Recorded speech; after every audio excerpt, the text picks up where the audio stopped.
అర్జెంటుగా అందరినీ మార్చేయాలట. రామోజీ తాబేదారులను నియమించాలట. వ్యవస్థలన్నీ ఆమెకు ఊడిగం చేయాలట. జస్ట్ ఒక పార్టీకి అధ్యక్షురాలు. ఢిల్లీ నుంచి గల్లీ వరకు అన్ని వ్యవస్థలకు లెటర్లు రాసేస్తోంది. తన మరిది కోసం, అతని కళ్ళలో ఆనందం కోసం ఇలాంటి పనులే చేస్తుంటుంది. ఇది కాక మరిది కళ్ళలో ఆనందం కోసం ఇంకా ఏమేం చేస్తుంటుంది అంటారా? హబో, చాలానే చేస్తుంది. సొంత పార్టీకి వెన్నుపోటు పొడుస్తుంది. మరిది చెప్పిన వారికే టికెట్లు ఇస్తుంది. అవసరమైతే ఆ టికెట్లు అమ్ముకుంటుంది. మరిది గారిని వ్యతిరేకించే వారికి పార్టీ టికెట్ దక్కకుండా ఎత్తుల జిత్తులు వేస్తుంది. ఇప్పుడు లేటెస్ట్గా 22 మంది ఐపీఎస్ అధికారులను తొలగించాలని ఈసీకి లేఖ రాసింది. అంతటితో ఆగిందా అంటే అది లేదు. వారి స్థానాల్లో ఎవరెవరిని నియమించాలో కూడా తానే డిసైడ్ చేసేసింది. మరిది గారి మీద వదిన గారి వాత్సల్యం అలాంటిది. మరి అమ్మా పురంధేశ్వరి, నీ గురించి ప్రత్యర్థ పార్టీ నాయకులు ఏమంటున్నారో తెలుసా? నాడు కన్న తండ్రికి వెన్నుపోటు పొడవడంలోనూ, నేడు పేదల పక్షపాతి వైఎస్ జగన్పై బురద జల్లడంలోనూ శిఖండి పాత్ర పోషిస్తున్నావు అని అంటున్నారు. అది నిజమో కాదో తెలియదు కానీ ప్రజలు అడుగుతున్న ఈ 10 ప్రశ్నలకు సమాధానం చెప్పు. Yes, question number 1. బాబు కోరినట్టుగా 22 మంది ఐపీఎస్లను తప్పించాలని ఈసీకి లేఖ రాశావే, అది మరిది కళ్ళలో ఆనందం కోసం కాదా? Question number 2. వారి స్థానంలో ఎవరెవరిని ఎక్కడెక్కడ నియమించాలో నువ్వే సూచించావే, అది మరిది కళ్ళలో ఆనందం కోసం కాదా? Question number 3. ఎవరిని తొలగించాలో, వారి స్థానంలో ఎవరికి పోస్టింగ్ ఇవ్వాలో నువ్వే నిర్ణయిస్తున్నావే, అది మరిది కళ్ళలో ఆనందం కోసం కాదా? Question number 4. బాబు కేసులు విచారిస్తున్న సిఐడి అధికారిని కూడా బదిలీ చేయాలంటున్నావే, ఇది మరిది కళ్ళలో ఆనందం కోసం కాదా? Question number 5. అసలు ఎన్నికల ప్రక్రియతో సంబంధం లేని వారిని కూడా బదిలీ చేయాలంటున్నావే, అది మరిది కళ్ళలో ఆనందం కోసం కాదా? Question number 6. సంస్కారం లేకుండా, విచక్షణ లేకుండా ఐపీఎస్ అధికారులకు అవినీతి మరకలు పూసావే, అది మరిది కళ్ళలో ఆనందం కోసం కాదా? Question number 7. జగన్, విజయసాయిరెడ్డి కేసులను తిరగదోడాలని సుప్రీంకోర్టు చీఫ్ జస్టిస్ కూడా లేఖ రాశావే, అది మరిది కళ్ళలో ఆనందం కోసం కాదా? Question number 8. బీజేపీ అధ్యక్షురాలిగా ఉంటూ నిజమైన బీజేపీ నాయకుల్ని మోసగించి టికెట్లు అమ్ముకున్నావే, అది మరిది కళ్ళలో ఆనందం కోసం కాదా?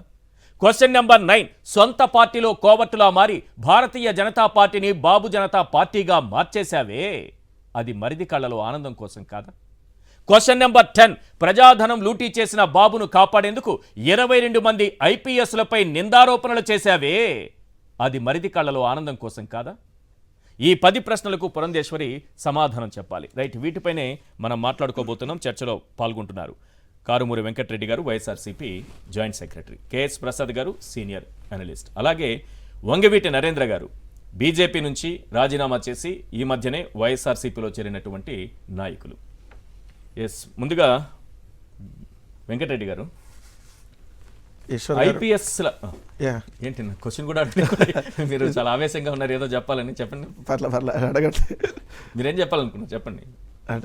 ఇప్పుడు తెలిసిన స్టోరీయే కదా సార్, ఎందుకంటే పురంధేశ్వర్ గారు ఏం చేస్తున్నారు, అధ్యక్షురాలుగా వచ్చినప్పటి నుంచి ఎవరి కోసం పనిచేస్తున్నారు, అసలు అధ్యక్షురాలు అవటం కోసం ఎందుకు అయ్యారు అనేది అందరికి తెలిసిన విషయం కాబట్టి దాని నుంచి బిగిన్ చేద్దాం అనుకునే లోపు మీరు ఏదో క్వశ్చన్ అడుగుతున్నారు. ఇప్పుడు ఐపీఎస్లు పలానా వాళ్ళు, వీళ్ళందరూ 22 మంది ఉన్నారు, వీళ్ళంతా అవినీతి పరులు అంటే ఆమె రాసినటువంటి అంశాల్లో ఒక్కొక్కరి మీద ఎటువంటి అవినీతి మరకలు ఉన్నాయనేది ఆమె రాసుకుంటూ వచ్చారు. నిజంగా ఉందా లేదనేది కూడా మనం చర్చిద్దాము. పాయింట్ అది కాదు. 0.8% ఓట్ షేర్ లేని ఒక పార్టీ 22 మంది ఐపీఎస్లను మారిస్తే గానీ ఈ రాష్ట్రంలో ఎన్నికలు సజావుగా జరగవని రాయడం చూస్తుంటే దీని వెనుక చంద్రబాబు ఉన్నారు, మరిది గారు ఉన్నారు, వదిన గారితో ఈ పని చేయించారని క్లియర్గా అర్థమవుతుంది అందరికీ.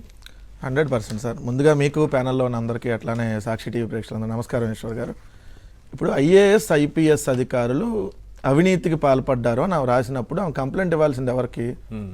ఆధారాలుంటే కేంద్ర ప్రభుత్వానికి కంప్లైంట్ చేయాలి. ఎన్నికల సంఘానికి వాళ్ళు అవినీతికి పాల్పడ్డారని కంప్లైంట్ చేయటం ఏంటి? ఇది ఒక పాయింట్. 2, వాళ్ళ ఓటింగ్ పర్సంటేజ్ 0.8% గడిచిన ఎన్నికల్లో. ఇప్పుడు ఐఏఎస్ ఐపీఎస్ అధికారులు ఉండి ఆ 0.8 నుంచి ఏమైనా 0.7 కను 0.5కి ఏమైనా దించుతారా? 14 ఓట్లు పడకుండా ఈ ఐఏఎస్ అన్న ఐపీఎస్ అధికారులు కలిసి ఏదైతే బీజేపీకి వచ్చినటువంటి 0.8%ని ఇంకేమైనా తగ్గిస్తారా? వాళ్ళు అధికారులుగా అక్కడ ఉంటే, అంటే ఎస్పీలు గానో లేదంటే కలెక్టర్లు గానో అక్కడ ఉంటే ఏమైనా తగ్గిస్తారా? 3వ పాయింట్ వచ్చేటప్పటికి రేపొద్దున ఇంకో లేఖ కూడా రాస్తుందేమో. ఈ 3 నెలలు మా మరిది చంద్రబాబు నాయుడు గారిని ముఖ్యమంత్రిగా ఉంచండి సార్, జగన్మోహన్ రెడ్డి గారిని తప్పించి అప్పుడు కానీ మేము ఎలక్షన్ చేసుకోలేము, అని చెప్పి మళ్ళీ కేంద్ర ఎన్నికల కమిషన్కి ఏమైనా లేఖ రాస్తుందేమో. ఎందుకంటే ఏమని ఎన్నిసార్లు మీడియా వాళ్ళు అడిగినా పొత్తుల గురించి అడిగారు చాలాసార్లు. ఏమైందాం పొత్తుల గురించి అని అడిగితే అసలు మాకేం సంబంధం లేదండి, అంత కేంద్ర బీజేపీ నాయకత్వం చూస్తుంది, నడ్డా గారు చూసుకుంటారని చెప్పినామా. మరి ఇదే లేక మరి కేంద్రం మీ జాతీయ అధ్యక్షులు కదా రాయాల్సింది, నువ్వు రాష్ట్ర అధ్యక్షురాలుగా మరి నువ్వు కేంద్ర బీజేపీ నాయకత్వానికి పంపిస్తే వాళ్ళు కదా ఎలక్షన్ కమిషన్గా ఉండి రాయాల్సింది. మరి ఈ విషయంలో నువ్వు ఎట్లా లేఖ రాసావు? ఇంకో అంశం స్పష్టంగా రాసినటువంటి లేఖ చూస్తే ఎంత హాస్యాస్పదం అంటే సార్, దాంట్లో ఒక అధికారి రాధిక ఐపీఎస్ ఎస్పీ శ్రీకాకుళం ఎస్పీగా ఉన్నారు. దాంట్లో రిమార్క్స్ ఏంటంటే she is a Brahmin but married to a Reddy, she is tasked with ensuring Atchannaidu loses the election. అంటే ఏమో బ్రాహ్మణ ఐపీఎస్ అధికారి రెడ్డిని పెళ్లి చేసుకుని అచ్చెన్నాయుడు గారిని ఎలక్షన్స్ నుంచి పెళ్లి చేసుకోకూడదు కదా, వీళ్ళ దృష్టిలో చేసుకోకూడదు, రాజ్యాంగం ఉంది. ఆమె రెడ్డిని పెళ్లి చేసుకున్నారు కాబట్టి ఆమె రేపు అచ్చెన్నాయుడు ఎలక్షన్ సంబంధించి ఆమె ఇన్ఫ్లుయెన్స్ చేసేది కానీ తీసేయాలంట. అట్లానే ఇంకో చోట చిత్తూరు ఎస్పీ గురించి రాసి కుప్పంలో చంద్రబాబు నాయుడు గారిని ఓడగొడతానికి సహకరిస్తారంట, అందుకని తీసేయాలంట. సో ఈమె రాసినవన్నీ చంద్రబాబు నాయుడు గారి కోసమే, తెలుగుదేశం పార్టీ కోసమే క్లియర్గా రాసింది. అంటే ఎక్కడన్నా ఇదిగో మా బీజేపీకి సంబంధించినటువంటి నా నాయకుల్ని ఇదిగో పలానా ఐఏఎస్ అధికారు లేదంటే పలానా ఐపీఎస్ అధికారి వల్ల ఇదిగోండి మా భారతీయ జనతా పార్టీ నాయకులను టార్గెట్ చేశారని ఎక్కడా రాయాలా. ఎందుకంటే అసలు వీళ్ళ పార్టీ లేదు కదా, ఉన్న క్యాండిడేట్లు అందరూ తెలుగుదేశం నుంచి వచ్చిన వాళ్ళే కాబట్టి క్లియర్గా ఆమె రాసిన దాంట్లోనే తెలుగుదేశం పార్టీకి సంబంధించి ఇబ్బందులు ఎదురవుతాయి, సో తెలుగుదేశం పార్టీ వాళ్ళని ఇబ్బందులకు గురి చేస్తారు, మీరు తీసేయండి అని చెప్పి ఆమె ఇండైరెక్ట్గా రాయించింది. ఎంతకి ఏమో చరిత్ర ఏంది అసలు? తండ్రి మీద చెప్పులు వేయించిందంటూ భాగస్వామ్య కదేమో, సొంత తండ్రి మీద చంద్రబాబు నాయుడు గారితో కలిసి చెప్పులు వేయించిందంటూ భాగస్వామ్య కదా. అప్పుడు ఆ రోజు తెలుగుదేశం పార్టీతోనే కలిసి ఉంది కదా, తర్వాత చంద్రబాబు నాయుడు గారితోనే ఏమో వెంట నడిచారు కదా. అంటే తండ్రి మీద చెప్పులు వేయించినటువంటి నీచమైనటువంటి మనస్తత్వం కలిగినటువంటి ఒక రాజకీయ పార్టీ నాయకురాలేమో ఈరోజు తన మరిది కోసం తన మరిది ఏదైతే రాజకీయాల్లో లబ్ధి చేకూరటం కోసం ఇంకో పార్టీ అధ్యక్షురాలుగా ఉండి ఆ పార్టీకి వెన్నుపోటు పడిచి వాళ్ళ ఒరిజినల్ బీజేపీ నాయకులకు కాకుండా అద్దెకి తెలుగుదేశం పార్టీ నుంచి వచ్చినటువంటి బీజేపీ నాయకులకి సీట్లు ఇప్పించినటువంటి అంశము మొన్న ఆడియో టేపుల్లో మీకు క్లియర్గా దొరికింది కదా. ఏదైతే 3 కోట్ల రూపాయలు ఇస్తే సీటు పురంధేశ్వర్ గారు పలానా వాళ్ళకి ఇస్తారని చెప్పి. సో ఇలాంటి మనస్తత్వం కలిగినటువంటి ఇప్పుడు వీళ్ళిద్దరూ కలిసి అంటే చంద్రబాబు నాయుడు ఏమో కలిసి ఇంకోటి కూడా చేసింది సార్ మొన్న ఈ మధ్య. వేరే మరిది కోసం లోకేష్ గారిని అమిత్ షా గారి దగ్గర తీసుకెళ్ళినటువంటి గట్టికురాలు కూడా వెళ్ళి అక్కడ రాజీ చేసేటటువంటి ప్రయత్నం చేసి ఏదైనా తర్వాతే బెయిల్ వచ్చిందని కూడా సహజంగా. దాంతో పాటు అసలు ఎవరు ఉండాలి ఆ స్థానంలో, ఎవరికి పోస్టింగ్ ఇవ్వాలనేది కూడా ఆమె డిసైడ్ చేస్తుంది. ఏమంటే భారతీయ జనతా పార్టీలో ఎవరికి పదవులు ఇవ్వాలని రాసినట్టుగా ఇదిగో వీళ్ళని తీసేసి వీళ్ళకి పదవులు ఇవ్వాలని రాసినట్టుగా రాసేసింది లేక. అంటే వీళ్ళకి ఇవ్వాలి అని డిసైడ్ చేయడం అంటే వీళ్ళైతే మా గెలుపుకు సహకరించరు, వీళ్ళైతే గెలుపుకు సహకరిస్తారు, మా చంద్రబాబుకు సహకరిస్తారు. అంతే కదా సార్, ఎక్కడ ఏంటి ఆ ఉద్దేశం అర్థం కావట్లేదు. వీళ్ళైతే అవినీతి పరులు, వీళ్ళు మంచోళ్ళు గారు, మమ్మల్ని ఓడిస్తారు. ఓకే, మరి నువ్వు ఇచ్చినటువంటి లిస్ట్ ఏంటి, మిమ్మల్ని గెలిపిస్తారనా? ఇప్పుడు ఎవరైనా లేఖ రాయొచ్చు, వాళ్ళ మీద మీకు ఏమైనా ఎలిగేషన్స్ వస్తే విత్ ప్రూఫ్స్ తో మీరు లేఖ రాయాలి, వితౌట్ ప్రూఫ్స్ తో మీరు లేఖ రాయడానికి లేదు. ఇది point number 1. 2 point number without allegations తో ఎలిగేషన్ అంటూ ప్రూఫ్స్ లేకుండా మీరు లేఖ రాశారు, ఇది తప్పు. రెండోది ఈ స్థానంలో ఎవరిని నియమించాలో కూడా మీరు లేఖ రాశారు. అంటే ఈ అధికారులను మీరు ఇక్కడ వేయండి అని అంటే అధికారులు మీకు ఫర్గా ఉండేటటువంటి అధికారులు, వాళ్ళతో మీరు ఎలక్షన్ చేసుకోవాలనేది మీ కుట్రలో భాగం కాదా? మూడో అంశం వచ్చేటప్పటికి క్లియర్గా ఇవాళ ఈనాడు పత్రిక సార్ మొన్న హెడ్డింగ్ పెట్టింది సార్, ఏమని? ఈడ్చి కొట్టిన ఈసీ. ఏది అధికారులను కొంతమంది తొలగించినాక ఈడ్చి కొట్టిన ఈసీ, జగన్ భక్త ఉన్నతాధికారులను పక్కన పెట్టినటువంటి కేంద్ర ఎన్నికల సంఘం. ఇది పెట్టిన తర్వాత ఇది పెట్టారు కదా సైట్లు, ఈడ్చి కొట్టిన ఈసీ. ఇవాళ చూడండి సార్, వీళ్ళ కొత్త ఎస్పీలు సగానికి పైగా వైకాపా విధేయులే. ఏది మళ్ళీ కొత్తగా ఆ ప్లేస్లో ఎవరినైతే నియమించిన తర్వాత వీళ్ళ కొత్త ఎస్పీలు, ఇది ఉండ వీళ్ళ కొత్త ఎస్పీలు సగానికి పైగా వైకాపా విధేయులే. కాదు సార్, ముగ్గురిని పెడతారు సిఎస్ గారు, ముగ్గురు అధికారులను పెడితే ముగ్గురు అధికారులు ఒక అధికారికే కదా సార్ ఎన్నికల కమిషనర్ నియమించేది. అంటే ముగ్గురులో వీళ్ళని సెలెక్ట్ చేసేది ఈసీయే కదా. అంటే ఈసీకి తెలుసు వీళ్ళు వైసీపీ వీళ్ళు టీడీపీ అని చెప్పి ఈసీ సెలెక్ట్ చేసిద్దా? అంటే నిన్నేమో ఈడ్చి కొట్టినంట, ఇవాళేమో కొత్తగా ఏది ఎలక్షన్ కమిషన్ నియమించిన కూడా వీళ్ళ కొత్త రామోజీ ఆఫీస్ లో పనిచేసే వాళ్ళు, రామోజీ తాబేదారులు వీళ్ళ కొత్త ఎస్పీలు. అంటే చూడండి, రామోజీ చెప్పిన వాళ్ళు పెట్టాలా? ఇప్పుడు ఏంటి వీళ్ళ కొత్త ఎస్పీలు పోనీ అది అయిపోయింది. వీళ్ళ కొత్త ఎస్పీలు ఎంత దారుణం చూడండి సార్. దాంట్లో ముగ్గురిని ప్రపోజల్ వాళ్ళు మళ్ళీ లోపల మ్యాటర్లో వరా రాస్తారు. ముగ్గురు పేర్లతో ప్రతిపాదనలు పంపించాల్సింది ప్రధాన కార్యదర్శి. అక్కడ జవహర్ రెడ్డి తన చాతుర్యాన్ని అధికార పార్టీ అంతులేని విధేయతను ప్రదర్శిస్తున్నాడు. ముగ్గురు అధికారులని అంటే ఈ రాష్ట్రంలో ఉన్నటువంటి ఐఏఎస్లు ఐపీఎస్లు మొత్తం వైఎస్ఆర్ కాంగ్రెస్ పార్టీ మనుషులు అని చెప్పి వీళ్ళు చెప్పదలుచుకున్నారు. ఆశ్చర్యకరంగా ఏంటంటే వీళ్ళిద్దరు మాట్లాడుకున్నట్లేదు. రామోజీ రాధాకృష్ణ రాధాకృష్ణ ఇంకో రకంగా రాశారు. ఎక్సలెంట్, చాలా అద్భుతంగా నియమించింది ఈసీ అని. ఈసీ అంటే నిక్కచ్చిగా EC direct charge. Chandrababu Naidu నుంచి రాత్రి లేట్ గా రామోజీ ఆ విధంగా ఈయనేమో ఈ విధంగా సమాచారం రాకపోయేటప్పుడు సమాచార లోపం ఇద్దరి మధ్య కొట్టొచ్చినట్టు కనిపిస్తోంది. మరి ఏదో ఒకటి డిసైడ్ చేసుకోండి. ఈసీఏ నిర్ణయం పైన ఒక్కొక్కరు ఒక్కొక్క అభిప్రాయం చెప్పడం అనేది ఏంటిది?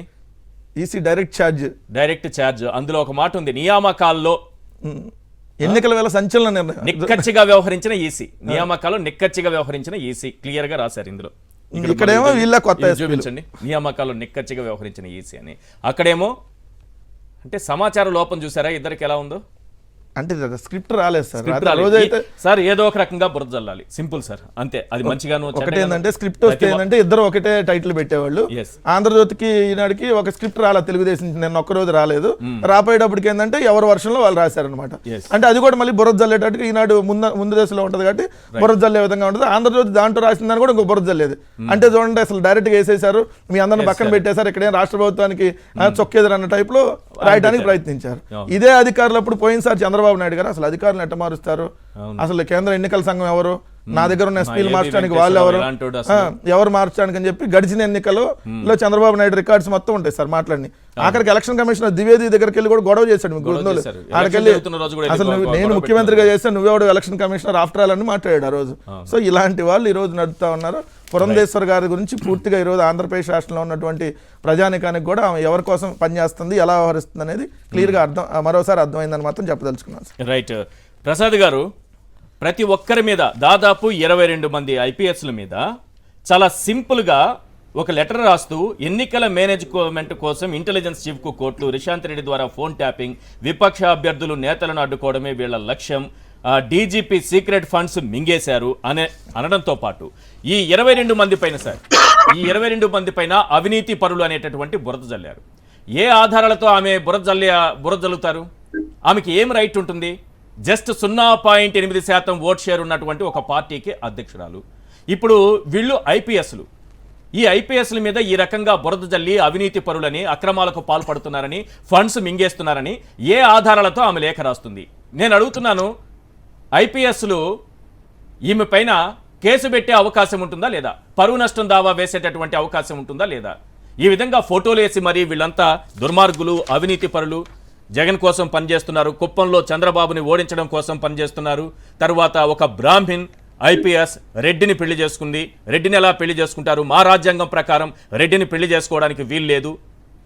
ప్రతి ఒక్కరికి మరక సార్. ఇందులో మంచి వాళ్ళు ఉన్నారా, చెడ్డవాళ్ళు ఉన్నారా అని నేను ఆరా తీయట్లేదు. అందరికీ మరకలు పూసేయడంలో నీ దగ్గర ఉన్నటువంటి ఆధారాలు ఏంటి అని ప్రశ్నిస్తున్నా. ఆధారాలు బయట పెట్టాలి కదా. ఏం చెప్తారు సార్ ఈమె లేఖపైన? ముందుగా సాక్షి ప్రేక్షకులకి అలాగే ప్యానెల్లో ఉన్న పెద్దలకి మీకు కూడా నమస్తే అండి. ఈశ్వర్ గారు నమస్తే సార్. మీరు ఇందులో గమనించవలసింది పెద్ద రాకెట్ సైన్స్ ఏం లేదు సార్. వాళ్ళు ఓడిపోవడానికి బూత్ ఎల్లారకమునిపై కారణాలు ఎత్తుక్కుని ఆ కారణాలని ఈ విధంగా ఈ ఐఏఎస్ ఆఫీసర్లు, ఐపీఎస్ ఆఫీసర్ల వల్ల మనం ఓడిపోయాం అన్నది ఒక ఎక్స్క్యూజ్ ఎత్తుక్కుంటున్నారు. దీనికి చీఫ్ ఎలక్షన్ కమిషనర్ కి బూత్ ఎల్లారకమునిపే. అందుకే చూడండి, ఇంకా మీ అదృష్టానికి ఆ పౌడర్ డబ్బా ఒకటి మీరు చదవలేదు. ఈ పనికిమాల రాసిన 2 వార్తలు రాసి చూపించారు. ఎందుకంటే అబద్ధాలు. ఒక నిజాన్ని రాయడానికి అనుకోండి, నిష్పక్షపాతంగా ఇద్దరు ఒకే పెన్ను ఒకే రీతిలో ఒక దాని శైలిలో రాయబడుతుంది. కానీ అబద్ధాలు కాబట్టి ఎవరికి వచ్చిన ఆస్కవిత్వం వాడు రాసుకోగలిగారు ఇద్దరు. ఆ తారతమ్యంతోనే నిజం ఏది అన్నది డిబేట్ పెట్టాలి. మీకు అర్థమైందా ఈశ్వర్ గారు? ఈ నిజ అన్వేషణలో సాయంత్రం 7 గంటల దాకా ప్రజలు ఊరుకోబట్టలేరు. ఎందుకంటే మీరు 7 గంటలకు వచ్చి నిజాలు చెప్పే కార్యక్రమం ఉంటుంది. ఈ ప్రవచనాల కోసం పొద్దు నుంచి నిరీక్షించే వాళ్ళకి ఆ 10 ఛానల్లో అవన్నీ అబద్ధాలని ప్రచారం చేసుకుని వాళ్ళ కాలక్షేపం చేసుకుని పబ్బం గడుపుకుంటారు. వాస్తవానికి తెలీదు అండి. ఆంధ్రుల ఆరాధ్య దేవుడు అంటారు నందమూరి తారక రామారావు. కుటుంబం దమిడికి పనికిరాదని ఇంట్లో తాళ్ళు వేసి కట్టి కూర్చోబెట్టాడు. వీళ్ళతో ఏం కాదని. వీళ్ళు ఆఖరికి దగ్గుపాటి వెంకటేశ్వర గారు కూడా తేల్చుకుని బయటకు వచ్చి ఈ చంద్రబాబు నాయుడు నమ్మి మోసపోయిన బ్యాచ్ లో ఇవాళ blood is thicker than water అని ఎవరి కోసం ఈ తాపత్రయపడుతున్నారు? సొంత అబ్బాయి కోసం ఇంత తాపత్రయపడితే ఎవడైనా ప్రపంచం తెరబడిపోయిందో తల్లి ఆక్రందన అనుకోవచ్చు. ఈ దమ్మిడికి పనికిరాని భౌగోళికాలను పట్టుకుని ఆ భౌగోళిక ఛానల్ ఇచ్చే స్క్రిప్టే మీకు తెలుసో తెలియదు. అలా సత్యగారు అక్కడ చూడండి, ధర్మవరం టికెట్ టీచర్ అలా రాస్తారు రాతలేళ్ళకి ప్రవచనాలన్నీ రాసేది వాళ్ళే. ఆ స్క్రిప్ట్లు పట్టుకొచ్చి కుల సామాజిక వర్గంగా ఇక్కడ నేను ఇలా డిబేట్ లో మీరు ఆ బ్రాహ్మణ సామాజిక వర్గం చెందిన రెడ్డి అనే దానికి నన్ను మా నరేంద్ర గారిని పిలకుండా ఉంటే బాగుండు. ఎందుకంటే మేము కుల మతాలకు అతీతంగా నేను పెళ్లి చేసుకున్నాను, ఆయన వాళ్ళ అమ్మగారు నాన్నగారు కూడా ఇవాళ రాష్ట్రం అంతా ఒక ఊపే ఈ రోజు కూడా పరవశించిపోయే పేరు ప్రఖ్యాతులు కానీ వంగవీటి గారి అబ్బాయి అయినా. అంచేత మీరు ఎవరైనా సరే సమాజ నిర్మాణంలో మహానుభావుడు రాసిన రాజ్యాంగంలో కుల మతాలకు అతీతంగా అందరూ సమాజంలో నిర్వహించాలంటే కులాలు మతాలని పట్టించుకోకుండా ఒక సామ్రాజ్యాన్ని ముందుకు తీసుకెళ్లాలన్న దగ్గర వీళ్ళు విభిన్నంగా రాజ్యాంగానికి బద్ధంగా కాకుండా రాజ్యాంగానికి విరుద్ధంగా ప్రవర్తించే వీళ్ళు డెహ్రాడూన్ లో ఐఏఎస్ ఐపీఎస్ ఆఫీసర్స్ ట్రైనింగ్ లో ఈవిడేమో పురంధేశ్వరం ఏమైనా డెప్యుటేషన్ మీద వెళ్ళిందా, లేకపోతే కుల ప్రాతిపదిక మీద అక్కడ సెలెక్ట్ చేసి ఇక్కడ వీళ్ళ యొక్క క్రెడెన్షియల్స్ ఆవిడ బేరీ చేసుకుంటుందా? అసలు ఏ అవగాహన ఉందని మాట్లాడతారండి వీళ్ళు అవకాశవాద రాజకీయాలకి రాష్ట్ర ద్రోహులు వీళ్ళు. ఈ కిరణ్ కుమార్ రెడ్డి పురంధేశ్వరి మీరు మర్చిపోయినట్టు కూడా నేనైతే ఈ జన్మకి మర్చిపోను. ఎందుకంటే రాష్ట్రం విడిపోతున్నప్పుడు బెల్లం కొట్టిన రాయిలో కూర్చుంది ఒక మినిస్టర్ స్థాయి ఉండి ఒక్క మాట రాష్ట్ర ప్రయోజనం విషయం అడిగితే ఒట్టు. ఇప్పుడు ఈ దిక్కుమాల రాజకీయాలు చేయడంలో మాత్రం నిష్ఠాతురాలు ఆవిడ. సార్ ఈమె రాసినటువంటి లేఖ తర్వాత అనుకుందాం కొందరు ఐపీఎస్ని బదిలీ చేశారు సార్. ఒకవేళ నిజంగా వాళ్ళు తప్పులు చేస్తున్నారో వాళ్ళపైన ఆరోపణలు ఉందని ఈసీ నిజంగా నమ్మిందో కొందరిని చేసిన వాళ్ళకు ఉన్నటువంటి అధికారం అంటే ఏ అధికారి ఒక ఐపీఎస్ పలానా అధికారి పైన పలానా ఆరోపణలు ఇది వాస్తవాన్ని నమ్మితే వాళ్ళని బదిలీ చేశారు. ఓకే, ఈసీకి అధికారాలు ఉంది, చేయొచ్చు, ఎవరు దాన్ని క్వశ్చన్ చేయట్లేదు. వాలంటీర్లు అనేవాళ్ళు ఒక వాలంటీర్ తప్పు చేస్తే లేకపోతే ఒక వాలంటీర్ రాజకీయంగా వెళ్ళి ప్రచారం చేస్తున్నారని భావిస్తే వాలంటీర్ని తొలగించు, వ్యవస్థనే తొలగించింది కదా. ఈ లెక్కను చూస్తే మొత్తం ఐపీఎస్ వ్యవస్థలనే ఎత్తేయాలి కదా సార్. మీరు ఇంతమంది అవినీతి పరులనో లేకపోతే నిజంగా అవినీతికి పాల్పడ్డారనో మీరు నమ్మితే ఒకరిద్దరిని బదిలీ చేయడం ఎందుకు?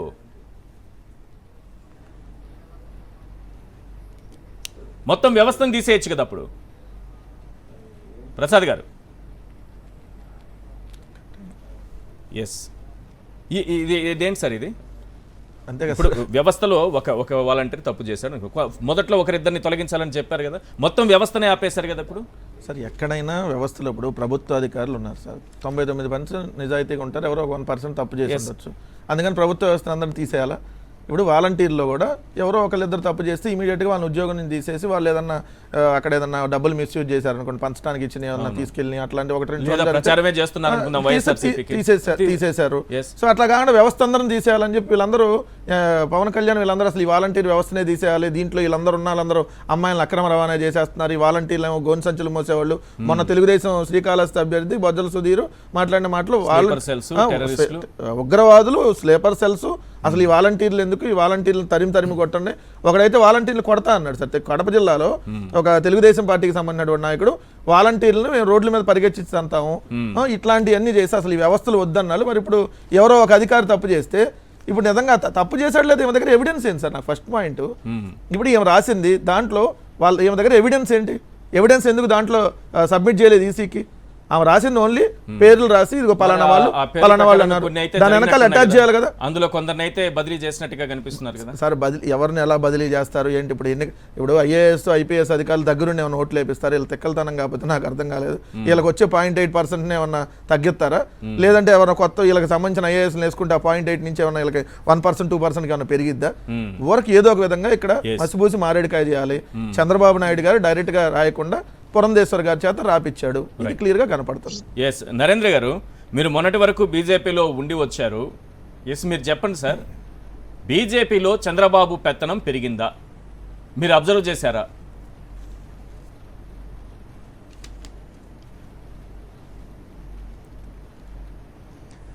ముందుగా ప్యానల్ సభ్యులకి, ఈశ్వర్ గారికి, అలానే సాక్షి టీవీ ప్రేక్షకులకు అందరికి కూడా నమస్కారం.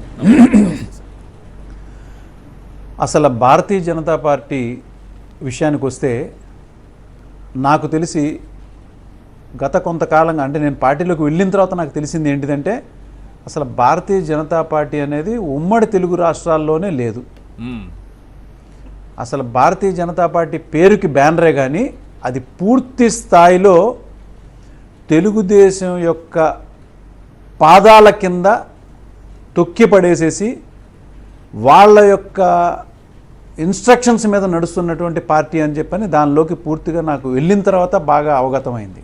కానీ నేను చేరిన సమయంలో ఏంటంటే మోడీ గారి యొక్క ఆలోచనలు, ఆయన ఆచరణ, ఆయన యొక్క విధానం చూసి, పరిపాలన విధానం చూసి అట్రాక్ట్ అయ్యి నేను వెళ్ళటం జరిగింది. కానీ వెళ్ళిన తర్వాత నాకు తెలిసింది ఏంటంటే, నేను 2-3 డిబేట్లలోకి వెళ్ళి అప్పుడు ఒక ప్రధానమంత్రిని కూడా చూడకుండా, అలానే ఒక హోమ్ మినిస్టర్ని కూడా వాళ్ళ బీజేపీ యొక్క బలంతోనే, బీజేపీ యొక్క సపోర్ట్తోనే అధికారంలోకి వచ్చినటువంటి ఇదే తెలుగుదేశం పార్టీ 2014లో కనీసం ప్రధానమంత్రి అనే గౌరవం కానీ, ఇటు హోమ్ మినిస్టర్ ఇక్కడ వచ్చినప్పుడు అలిపిరిలో చెప్పులు వేయించడం కానీ, వాళ్ళు ప్రవర్తించిన తీరు, ఇవన్నీ చూస్తే అవకాశవాదితనం. అంటే నేను ఇవాళ అధికారంలోకి వచ్చేంత వరకునేమో వాళ్ళ కాళ్ళు పట్టుకున్నాను, అయిపోయిన తర్వాత వాళ్ళతో నాకు అవసరం లేదు అనేటువంటి ధోరణ చాలా స్పష్టంగా కనిపించింది. మళ్ళీ ఆయన ఇప్పుడు మళ్ళీ ఇదే పురంధరేశ్వరి గారు అంత మళ్ళీ బీజేపీ మీద అంత భక్తి అన్ని మాట్లాడారని మీరు బాధపడుతున్నారు, రాష్ట్ర ప్రజలు చెప్తాను మోడీ గారి గురించి ఇప్పుడు మళ్ళీ దాని వివరణ కూడా ఇస్తాను నేను. దాని వివరణ కూడా ఇస్తాను దాని వివరణ కూడా ఇస్తానండి మీకు. అయితే ఎలా అయితే అంత ఇదిగా వాళ్ళ మీద అట్లా ఇష్టం వచ్చిన మాటలు, ఒక పర్సనల్గా కూడా వాళ్ళ మీద కామెంట్ చేసినటువంటి సందర్భం మనందరం కూడా చూసాం. దాని తర్వాత ఇదే టైంలో పురంధరేశ్వర్ గారు భారతీయ జనతా పార్టీలో ఉన్నారు. మరి ఆవిడ పార్టీలో ఉండి ఏ రోజు కూడా ఖండించినటువంటి గట్టి ఇప్పుడు ఎంత అయితే ఆవిడ స్పందిస్తుందో, ఇంత స్పందన పార్టీలో ఉండి ఏ రోజు కూడా ఆ పార్టీ యొక్క అధినాయకుల మీద ఈ విధంగా దుష్ప్రచారం చేస్తున్నారు, ఈ విధంగా మాట్లాడుతున్నారని చెప్పి ఖండించినటువంటి ఒక్క స్టేట్మెంట్ మీరు చూపించగలరా? ఎక్కడా లేదండి. ఎందుకంటే వీళ్ళందరూ కూడా స్లీపర్ సెల్సేనండి. తెలుగుదేశం పార్టీ అనేది ఈ 2 రాష్ట్రాల్లో పూర్తి స్థాయిలో ఎదగడానికి వెనకాల ఉండి కేంద్రంలో ముసుగులో వీళ్ళు పనిచేస్తున్నటువంటి స్లీపర్ సెల్స్ వీళ్ళు. అది స్పష్టంగా నాకు ఇంతకుముందు తెలియలేదు. ఈ పార్టీలోకి వెళ్ళిన తర్వాత నేను 2-3 డిబేట్స్కి వెళ్ళినప్పుడు నేను తెలుగుదేశం పార్టీ యొక్క ప్రవర్తన మీద నేను ఖండిస్తే వాళ్ళు నన్ను పిలిచి ఆఫీస్లో, బాబు నువ్వు తెలుగుదేశం పార్టీని అట్లా మాట్లాడకూడదు అని చెప్పని రీజన్ ఏంటని అడిగాను. ఒక్కళ్ళు కూడా కారణం చెప్పలేదండి. చెప్పకుండా ఇక నుంచి నువ్వు డిబేట్స్కి వెళ్ళొద్దని చెప్పని చాలా స్పష్టంగా చెప్పారు వంగవీటి నరేంద్ర గారు. అప్పటికి పొత్తు లేదు. పొత్తు లేకపోయినా కూడా, ఇది నేను చెప్తుంది 2019 ఎలక్షన్స్ సమయంలో పొత్తు లేదండి. 2019 ఎలక్షన్స్ లో ఇండిపెండెంట్ గా వెళ్ళాము. ఈశ్వర్ గారు 2019 ఎలక్షన్స్ లో ఇండిపెండెంట్ గా వెళ్ళాము. అయినా కూడా నాకు వచ్చిన ఇన్స్ట్రక్షన్స్ ఏంటంటే, నువ్వు తెలుగుదేశం పార్టీని అంత డైరెక్ట్గా తిట్టద్దు అనేది నాకు చాలా సున్నితంగా చెప్తున్నట్టుగానే కమాండ్ చేశారు. నేను ఒకటే చెప్పానండి, నేను ఈ పార్టీలో చేరిన కారణం ఏంటంటే పూర్తిగా తెలుగుదేశం పార్టీ అనే దాని మీద నేను బద్ధ శత్రువుని. ఎందుకంటే వాళ్ళు ఒక స్వార్థపూరితంతో పెట్టినటువంటి ఒక పార్టీ, అందులోనూ ఒక భారతీయ జనతా పార్టీ సపోర్ట్ తీసుకుని మీరు అధికారంలోకి వచ్చి ఒక ప్రధానమంత్రిని ఇంత పర్సనల్గా తిడుతున్నటువంటి మీకు ఎక్కడైనా కానీ మనకు తిట్టే హక్కు ఉందా లేదా? దానిలో నేను మాట్లాడుతున్న తప్పు లేదంటే ఆ తర్వాత వాళ్ళు నాకు చెప్పిన ఇన్స్ట్రక్షన్స్ ఏంటంటే, ఇక నుంచి నువ్వు డిబేట్లకు మాకు చెప్పకుండా వెళ్ళొద్దు అని అన్నారు. దీన్ని బట్టి మీకు ఏమర్థం అవుతుందండి? ఇది ఇండిపెండెంట్ గా ఉన్నా కూడా తెలుగుదేశం పార్టీ యొక్క గెలుపు కోసం ఇది పనిచేస్తుంది. అయితే పొత్తు పెట్టుకునే సమయం అంటే ఎప్పుడైతే పురంధరేశ్వర్ గారు అనే ఆవిడ అధ్యక్షురాలు అయిందో, ఆ రోజు పార్టీ ఆఫీస్లో నేను వెళ్ళి ఆవిడకి కంగ్రాట్స్ చెప్దామని చెప్పని కృతజ్ఞతలు తెలియజేయడానికి నేను వెళ్తే నాకు ఆశ్చర్యం వేసింది. ఏంటిది భారతీయ జనతా పార్టీ ఆఫీసా, లేకపోతే ఆల్రెడీ తెలుగుదేశం పార్టీకి సంబంధించినటువంటి బ్యానర్ ఒక్కటే లేదు కానీ ఆ సభ్యులందరూ ఇక్కడ ఎలా చేరారని చెప్పని ఆశ్చర్యం వేసింది. ఎందుకంటే వాళ్ళు ఏం మాట్లాడుతున్నారంటే, ఆ రోజు సుప్రీంకోర్టులో కూడా డిస్కషన్ చేయనటువంటి 17A నోటీసులు సర్వ్ చేయకుండా చంద్రబాబు నాయుడిని ఎలా అరెస్ట్ చేశారు అనేటువంటి డిస్కషన్ అక్కడ మొత్తం ఆఫీసులో నడుస్తుందండి. అక్కడ ఏం కాదు, భారతీయ జనతా పార్టీకి ఒక కొత్త అధ్యక్షురాలు వచ్చారు, దీన్ని భారతీయ జనతా పార్టీని ఎలా డెవలప్ చేసుకోవాలనే టాపిక్ ఎక్కడా లేదు. కేవలం ఇది చంద్రబాబు నాయుడు అరెస్టు, ఆయనకి ఈ విధంగా నోటీసులు లేకుండా చేశారు, దీనికి మోడీ గారు కూడా సపోర్ట్ చేశారు. చూడండి వీళ్ళు మాట్లాడే విధానం, మోడీ గారు కూడా సపోర్ట్ చేశారు. ఎందుకంటే తెర వెనక మోడీ గారును జగన్మోహన్ రెడ్డి గారు ఒక ఒప్పందంలో ఉన్నారు కాబట్టి ఎటువంటి పరిస్థితులు ఇది ఆయనకి తెలియకుండా జరగలేదు. ఈ 17 అసలు నాకు ఆశ్చర్యం వేసారు. అక్కడ ఒక అరగంట ఉండి అక్కడి నుంచి బయటకు వచ్చేసానండి. ఇమడలేకపోయాను. అంటే భారతీయ జనతా పార్టీ ఆఫీస్ లాగా నాకు ఏ రోజు కూడా కనిపించలేదు. అందులోకి వచ్చే వ్యక్తులు కానీ వచ్చి మాట్లాడేవాళ్ళు కానీ ఏ రోజు కూడా తెలుగుదేశం పార్టీని ఒక మాట అంటే ఊరుకోరు. తెలుగుదేశం పార్టీలో జరుగుతున్నటువంటి ఇబ్బందులు ఏదైనా వస్తే ఈ పార్టీలో కూడా ఒక్కొక్కళ్ళు అసలు వాళ్ళ యొక్క ఎక్స్ప్రెషన్స్ కానీ వాళ్ళ ఫీలింగ్స్ కానీ మనం చాలా ఇబ్బంది పడేటువంటి వాతావరణం నాకు బాగా కనిపించింది. నేను డైరెక్ట్ గా అడుగుతున్నాను సార్, ఈ రోజు చంద్రబాబు ఆదేశాలతోనే ఈసీకి పురంధేశ్వరి ఎవరైనా తీసుకోండి, కంప్లీట్ గా ఆవిడ అవును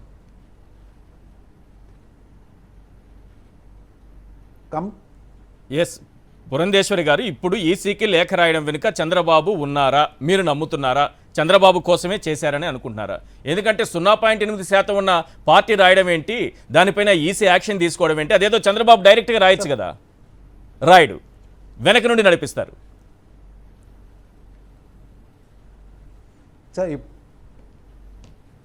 సార్ ఇప్పుడే మన వెంకటరెడ్డి గారు కూడా చెప్పారు ఇందాక, ఏమనంటే ఈసీకి లెటర్స్ రాసే దానిలో ఆవిడ ఎలా అయితే పొత్తు విషయంలో మీరు ఏం చెప్తున్నారని మాట్లాడమన్నప్పుడేమో మా నేషనల్ అధ్యక్షుడైనటువంటి నడ్డా గారు తీసుకుంటారండి నిర్ణయం, ఇక్కడి నుంచి మేము స్టేట్లో ఏం మాట్లాడటానికి లేదని చెప్పిన ఆవిడ ఇవాళ ఈ రాష్ట్ర అధ్యక్షురాలుగా ఏ విధంగా డైరెక్ట్ లెటర్ రాయగలుగుతుంది? ఇప్పుడు ఇందాక వెంకటరెడ్డి గారు కూడా అదే పాయింట్ రైజ్ చేశారు. ఎలా రాయగలుగుతుంది, ఏ యొక్క దీంతో రాయగలుగుతుంది, ఏ యొక్క అధికారంతో రాయగలుగుతుంది అంటే ఇక్కడ పూర్తి స్థాయిలో స్క్రిప్ట్ కానీ డైరెక్షన్స్ కానీ అన్నీ కానీ తెలుగుదేశం పార్టీ చంద్రబాబు నాయుడు గారు, అంటే చెప్తున్నా కదండి, మరిది కళ్ళల్లో ఆనందం ఆఫ్టర్ లాంగ్ టైం. దాని తర్వాత వీళ్ళ ప్లాన్స్ ఏంటంటే ఆ తర్వాత అల్లుడు కళ్ళల్లో ఆనందం చూడాలి. అంటే చంద్రబాబు నాయుడు తర్వాత లోకేష్ గారిని మళ్ళా ముఖ్యమంత్రిని చేసుకోవాలి, ఈ పరంపర కొనసాగించుకోవాలి. పూర్తిగా వీళ్ళు మాట్లాడుకున్నారు కాబట్టే ఆవిడ ఆ యొక్క యాక్షన్స్ అనేది స్టార్ట్ చేసింది. ఏదండి బీజేపీ ఏమైపోయినా పర్లేదు, మనకి చంద్రబాబు ముఖ్యం, లోకేష్ ముఖ్యం, అంతేనా ఈశ్వర్ గారు? బీజేపీ పరిస్థితి అసలు బీజేపీ అనేది లేదండి. నేను చాలా స్పష్టంగా చెప్తున్నాను, ఈ 2 తెలుగు రాష్ట్రాల్లో భారతీయ జనతా పార్టీ అనేది లేదు. భారతీయ జనతా పార్టీ అనేది పూర్తిగా తెలుగుదేశం అండర్లో ఉంది. ఎప్పుడైతే తెలుగుదేశం పార్టీ అనేది తెలంగాణలో పోయిందో ఆ రోజు నుంచి భారతీయ జనతా పార్టీ అక్కడ కొంచెంగా ఎదగటం మొదలుపెట్టింది. కానీ ఆంధ్ర రాష్ట్రానికి వచ్చేసరికి మాత్రం దాని యొక్క పూర్తి స్థాయి ఎక్కడ ఈ భారతీయ జనతా పార్టీకి కొన్ని అనుబంధ సంస్థలు ఉంటాయండి. ఏదైనా ఇన్ఫర్మేషన్ పార్టీలో ఎక్కడన్నా తప్పులు జరుగుతుంటే అవి కేంద్రానికి తెలియజేయడానికి కొన్ని అనుబంధ సంస్థలు ఉంటాయి. మీరు ఆ సంస్థల్లో కూడా పూర్తి స్థాయిగా తెలుగుదేశానికి సంబంధించినటువంటి వ్యక్తులే, తెలుగుదేశాన్ని యొక్క ఫేవర్లో ఉన్నటువంటి మనుషులే ఉన్నారు. కానీ మీకు ఇక్కడి నుంచి వెళ్ళేటువంటి ఏ రిపోర్ట్ అయినా కూడా యాంటీ టీడీపీగా ఒక్క స్టేట్మెంట్ వెళ్ళదు. ఎవరన్నా ఒక వ్యక్తి కానీ యాంటీ టీడీపీగా ప్రవర్తించినా ఇమ్మీడియట్గా ఇతని మీద బ్యాడ్ రిపోర్ట్స్ అక్కడికి వెళ్ళిపోతాయి. This is what happening in AP. బీజేపీలో ఇది పరిస్థితి. స్పష్టంగా నేను లోపల ఉండి ప్రతి అణువు చూసి అనుభవించిన తర్వాతే నేను చెప్తున్నాను. వాళ్ళని ఎన్నో సందర్భాల్లో నేను ఖండించడానికి ప్రయత్నం చేసినా కూడా వాళ్ళు చాలా తెలివిగా వాళ్ళు మాట్లాడే విధానం కూడా చాలా. మీరు ఎప్పుడు సార్ రిజైన్ చేసింది పార్టీకి, మీ పార్టీకి? ఇప్పుడు పురంధరేశ్వర్ గారిది ఒకటే టార్గెట్ అండి. ఒక విషయం చెప్పండి సార్, నేను ఒకటి అడగాలనుకుంటున్నా. మీరు ఎప్పుడు రిజైన్ చేశారు పార్టీకి? నేను రిజైన్ చేసింది నెల క్రితం చేశారు కదా, చెప్పండి. 3వ తారీఖు సార్ నేను నెల క్రితం రిజైన్ నవంబర్ 3, 2023 సార్. నవంబర్ 6 నెలల క్రితం సార్ ఇది ఒకటి అడుగుతాను, ఒక్క నిమిషం ఆగండి. నవంబర్ 3, 2023 పురంధేశ్వరి గారు chief justice of India supreme court న్యూఢిల్లీకి ఒక లేఖ రాశారు సార్. ఇది ఆ లేఖ, 4 పేజీల లేఖ. ఆమెకి లేఖలు రాయడంలో తాను చాలా సిద్ధహస్తురాలు. లేఖ రాయడంలో సిద్ధహస్తురాలు. ఇందులో ఆమె చేస్తున్నటువంటి ఎలిగేషన్స్ ఏంటంటే జగన్మోహన్ రెడ్డి గారు, విజయసాయి రెడ్డి గారు 10 ఏళ్లుగా బెయిల్ మీద తిరుగుతున్నారు, వీళ్ళిద్దరూ అధికారాన్ని అనుభవిస్తున్నారు. చాలామంది నాకు ఓరల్గా కంప్లైంట్ చేశారు, అక్కడ ఉంటుంది సెవరల్ ఓరల్ రిప్రజెంటేషన్స్ అని రాస్తూ విజయసాయి రెడ్డి గారి మీద ఆయన ఈ దీంట్లో మద్యము, ఇసుక ఏదో ఆ ఆరోపణలన్నీ రాసి వీళ్ళిద్దరు బెయిల్ విషయంలో యాక్షన్ తీసుకోవాలని సుప్రీంకోర్టు చీఫ్ జస్టిస్కి లేఖ రాశారు సార్. ఇవన్నీ కూడా ఇందులో ఉన్నవి ఈనాడు, ఆంధ్రజ్యోతి పేపర్లకు సంబంధించి వార్తల అంశాలనే ఇందులో పొందుపరుస్తూ సుప్రీంకోర్టు చీఫ్ జస్టిస్కి 4 పేజీల లేఖ రాశారు. ఇప్పుడు ఈసీకి రాసినట్టే. మీరు అప్పుడు పార్టీలో ఉన్నారు కదా, ఈ లేఖ కూడా చంద్రబాబు కోసం, చంద్రబాబు చెబితేనే చంద్రబాబు రాసిచ్చినటువంటి లేఖ పైన సంతకం పెట్టి పంపించారని అనుకోవచ్చా?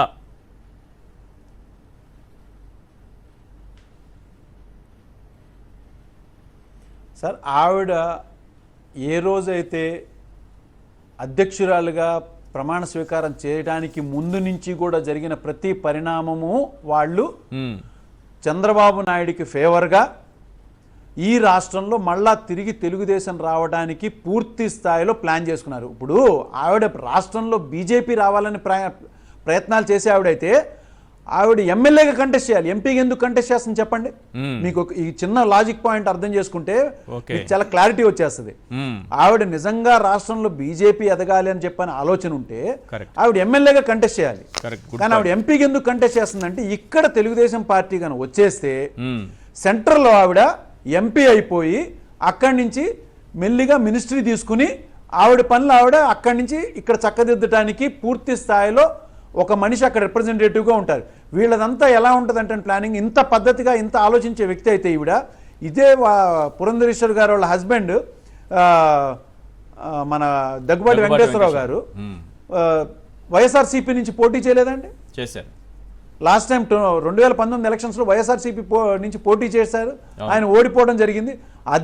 అదే వెంకటేశ్వరరావు గారు కన్నా గెలిచుండుంటే ఈవిడ ఇక్కడ స్టాండ్ పూర్తిగా మార్చేసేదండి. మళ్ళా ఇదంతా అవకాశవాది పాలిటిక్స్ వీళ్ళందరూ చేసేది అది. అండ్ ఇప్పుడు వాళ్ళు చేస్తున్న ప్లాన్ అంటే రాష్ట్రంలో తెలుగుదేశం పార్టీ రావాలి, అందుకే ఆమె ఇక్కడ ఎమ్మెల్యేగా పోటీ చేయట్లేదు, ఎందుకంటే వీళ్ళ రిప్రజెంటేటివ్ కేంద్రంలో ఉండాలి.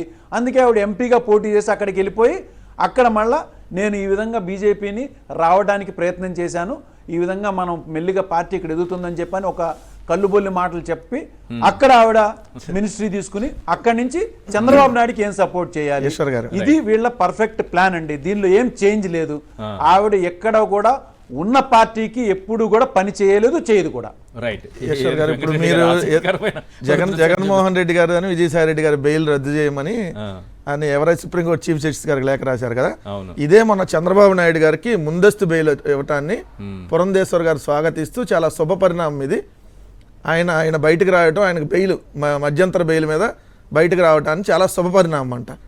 వాళ్ళ మరిది చంద్రబాబు నాయుడు గారికి ఏమో స్కిల్ డెవలప్మెంట్లో కుంభకోణం జరిగిందని సాక్షాత్తు ఈడీ అండ్ ఐటీ అధికారులు, ఈడీ అంటే స్పష్టంగా కేంద్ర ప్రభుత్వ సంస్థలు అయినటువంటి ఈడీ వీళ్ళందరూ చెప్తే స్కిల్ డెవలప్మెంట్లో జరిగిందని చెప్పి ED already Visakhapatnam money laundering కోర్టులో ఆల్రెడీ దానికి సంబంధించి అరెస్టులు అన్ని జరిగినా కూడా, అంటే దాంట్లో కుంభకోణం జరిగిందని తెలిసి కూడా ఒక బీజేపీ అధ్యక్షురాలుగా మాట్లాడేది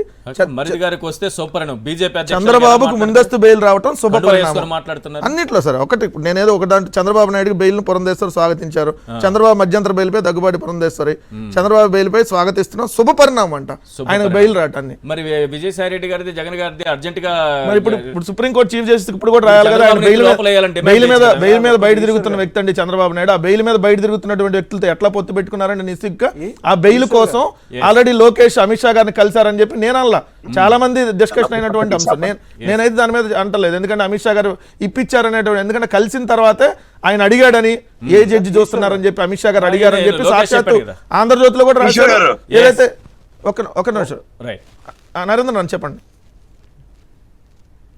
చెప్పండి సార్. ఈశ్వర్ గారు. ఎస్ ప్రసాద్ గారు చెప్పండి. ఏం లేదు ఒక నిమిషం నరేంద్ర గారు ఆగండి, ప్రసాద్ గారు మాట్లాడుతారు. ప్రసాద్ గారు చెప్పండి సార్. ఎప్పుడైతే ఈ బీజేపీ తెలుగుదేశం ప్రాపకం కోసం అర్రులు చాచింది అన్నది ఉదాహరణ ఏంటంటే, even as soon as she comes into the party very next moment ఆవిడని ప్రెసిడెంట్ చేసిన ఉదంతంలో ఓ చౌదరి సామాజిక వర్గం చేస్తున్న గేమింగ్, ఇందాక నరేంద్ర చౌదరి గారు చాలా బాగా చెప్పారు. ఇక్కడ Sujana Chowdary wants to play his cards, గెలిచిన వెంటనేట చీఫ్ మినిస్టర్ రేస్ లో ఉన్నాడు. అంటే వీళ్ళు ఎంతంత డిఫరెంట్ స్ట్రాటజీస్ తో చూస్తున్నారు చూడండి. And apart from all this, ఏది చెప్పినా వాళ్ళ సినిమాలో అయితే ఓకే టైప్ లో 21 ఇస్తామంటే పవన్ కళ్యాణ్ ఓకే అంటాడు, వీళ్ళకి 10, 6, 9 ఏమి ఇచ్చినా అన్నిటికీ ఓకే. ఆ క్యాండిడేట్ అక్కడ గెలుస్తాడో గెలవడో అన్న స్ట్రాటజీయే లేదు. రైట్. సార్ దానికి నేను ఒక్కటే చెప్తాను సార్. చంద్రబాబు నాయుడు అనే ఒక రాక్షసుడికి అనేక రకాల తలకాయలు ఉంటాయి. ఒకటి ఈనాడుతో ఆడిస్తాడు కొద్ది రోజులు గేమ్, ఆంధ్రజ్యోతితో ఆడిస్తాడు, టీవీ5 నాయుడుతో ఆడిస్తాడు, పవన్ కళ్యాణ్ ఇంకో తలకాయ, పవన్ కళ్యాణ్ ముందు పెట్టి నడుపుతాడు. ఈ తలకాయ ఎప్పుడు సరిగ్గా పనిచేయదు కాబట్టి నిమ్మగడ్డ రమేష్ కుమార్ ఒక తలకాయ, జయప్రకాష్ నారాయణ ఇంకో తలకాయ, ఇప్పుడు ఇంకో తలకాయ పురంధేశ్వర్ గారు ఒక తలకాయ పెట్టారు. కమ్యూనిస్ట్ పార్టీలు ఆల్రెడీ తలకాయలుగా ఎప్పుడూనే ఉంటాయి, అటో పక్క ఇటో పక్క ఉంటారు. ఇప్పుడు కాంగ్రెస్ పార్టీ కొత్తగా ఇంకో షర్మిల అనే తలకాయను కూడా ఆయన యాడ్ చేసుకొని ఎలా రాజకీయం చేయాలి, ఎందుకంటే డైరెక్ట్ గా ఫేస్ చేయలేడు ఏ రోజు కూడా డైరెక్ట్, ఎందుకంటే నీతిపరుడు నిజాయితీ పరుడు డైరెక్ట్ గా వస్తాడు సార్. నిజాయితీ లేనాడు ఏం చేస్తాడు, ఇట్లాంటి వాళ్ళందరినీ పెట్టుకొని రాజకీయాలు చేస్తాడు. ఇదే ఈరోజు జరుగుతూ ఉంది. సో అట్లాంటి రావణాసుడికి అట్లాంటి రాక్షసుడికి ఖచ్చితంగా రాముడైనటువంటి జగన్మోహన్ రెడ్డి గారు ఆల్రెడీ ఒకసారి బుద్ధి చెప్పారు, మరోసారి రేపొద్దున చెప్పబోతున్నారు. లక్ష్మీపార్వతి గారు తెలుగు అకాడమీ చైర్పర్సన్ వారు మాట్లాడతారు. లక్ష్మీపార్వతి గారు, అసలు ఏంటి మరిది కళ్ళలో ఆనందం కోసమే ఈ లెటర్ రాయడమో, లేకపోతే సుప్రీంకోర్టు చీఫ్ జస్టిస్కి లెటర్ రాయడమో, ఈసీకి లెటర్ రాయడమో, చాలా కష్టపడుతున్నారు పురంధేశ్వరి అని అంటున్నారు. నిజానికి పురంధేశ్వరి గారిని చాలా దగ్గరుండి చూశారు కదా, ఆమె ఎలాంటి ఆలోచన విధానం కలిగిన వ్యక్తి? ఈశ్వర్ గారు నమస్తే, నేను ఇప్పుడే హైదరాబాద్ వచ్చాను. మేడం చెప్పండి. జస్ట్ దానివల్ల ఏం జరిగింది ఇంకా టీవీ కూడా చూడలేదు నేను, కానీ మీ మాటలు బట్టి కొంత అర్థం అవుతా ఉంది. అవును, ఈ రోజు లెటర్ మీద మన వాళ్ళు స్పందించారు బాగానే. పొద్దున మధ్యాహ్నం ఒక మీటింగ్ గుంటూరు 22 మంది ఐపీఎస్ లను మార్చాలంటూ ఈసీకి లేఖ రాశారు. 0.8% ఓట్ షేర్ ఉన్నటువంటి బీజేపీ రాయడం ఏంటి? చంద్రబాబు నాయుడు గారు ప్రతిపక్ష నేతగా సైలెంట్ గా ఉండటం ఏంది? వెనక నుండి చంద్రబాబు చెబితేనే ఈమె లేఖ రాసిందనే ఆరోపణలు క్లియర్ గా వినిపిస్తున్నాయి. ఎంతవరకు నిజమైండొచ్చు? 100%. అందులో ఇంకా అబద్ధం ఏముంటుంది? ఇప్పుడు పైగా వాళ్ళ మనుషులు ఎవరిని పెట్టాలో కూడా ఈమె సూచిస్తుంది. అంటే ఈమె ప్రైమ్ మినిస్టర్, లేకపోతే ఏదన్నా ఈమె ఇప్పుడు మెయిన్ ఏమన్నా ఈమెను కూడా ఎలక్షన్ కమిషన్ లో ఒక చీఫ్ ఏదన్నా పోస్ట్ ఇచ్చారా ఈమెకి? నాకైతే అర్థం కావట్లేదు. ఎందుకంటే ఆమె అసలు ఆంధ్ర రాష్ట్రంలో ఎప్పుడుందండి? ఆంధ్ర రాష్ట్రంలో ఎప్పుడుంది? ఈ పోలీసుల వల్ల ఆమెకి ఏమి ఇబ్బంది కలిగింది? ఇప్పుడు వీళ్ళందరూ కూడా చంద్రబాబు సంబంధించి తెలుగుదేశం పార్టీ వాళ్ళు చేసిన అవకతవకల మీద కేసులు పెట్టినటువంటి ఉన్నాయి. ఆ జిల్లాల్లో వాళ్ళు రౌడీల్లాగా బిహేవ్ చేస్తే కేసులు పెట్టారు. ఇప్పుడు వాళ్ళందరి లిస్టు తయారు చేసి చంద్రబాబు ఆమె పంపించి ఆమె ద్వారా, ఎందుకంటే వాడు ఎప్పుడు కూడా దరిద్రుడు, వాడు సెకండ్లను అడ్డం పెట్టుకుంటూ ఉంటాడు. అందులో ఈ సెకండి కూడా ఒకటే, పురంధరేశ్వరి ఒక సెకండి. స్వయంగా యుద్ధం చేయలేనటువంటి వాళ్ళు ఇలాగే చేస్తారు. ఆ రోజు ఎన్టీఆర్ విషయంలో కూడా ఇలాగే చేశారు. అదే చెప్పబోతున్నాను ఈశ్వర్ గారు, నేను అదే చెప్పబోతున్నాను. రెండో చంద్రబాబు అండి ఈ కుటుంబంలో, అందులో ఏమీ డౌట్ లేదు. ఇప్పుడు చంద్రబాబు నాయుడు ఓపెన్ గా ఆయన వెన్నుపోటు పొడిచారు. ఈమె ఇంట్లో ఉండి మొత్తం ఈ మగపిల్లలందరూ అమాయకులండి, వాళ్ళకి అంత తెలియలేదు, అసలు ఇప్పటికీ రాలేదు లేండి. ఆ తెలియలేదు, మెచ్యూరిటీ అంతకంటే లేదు. లేకపోతే కన్న తండ్రిని ఎవరైనా అట్లా పోగొట్టుకుంటారా? అందుకని ఈవిడ ఒక్కటి అందరి తెలివితేటలు ఈవిడకి వచ్చినాయండి. ఫస్ట్ లో ఎన్టీఆర్ గారిని ఈమె రాజకీయాల్లోకి రావాలని అడిగితే ఆయన స్వయంగా నాకు చెప్పిన మాట, వద్దులేమ్మా మన ఇంటి ఆడపిల్లలు రాజకీయాల్లోకి ఎందుకు, నాకు ఇష్టం లేదని చెప్పారు. అయితే అది తిరిగేసి డాక్టర్ వెంకటేశ్వరరావు గారు చెప్పించింది, మా నాన్న రమ్మన్నా నేను రాలేదు అని.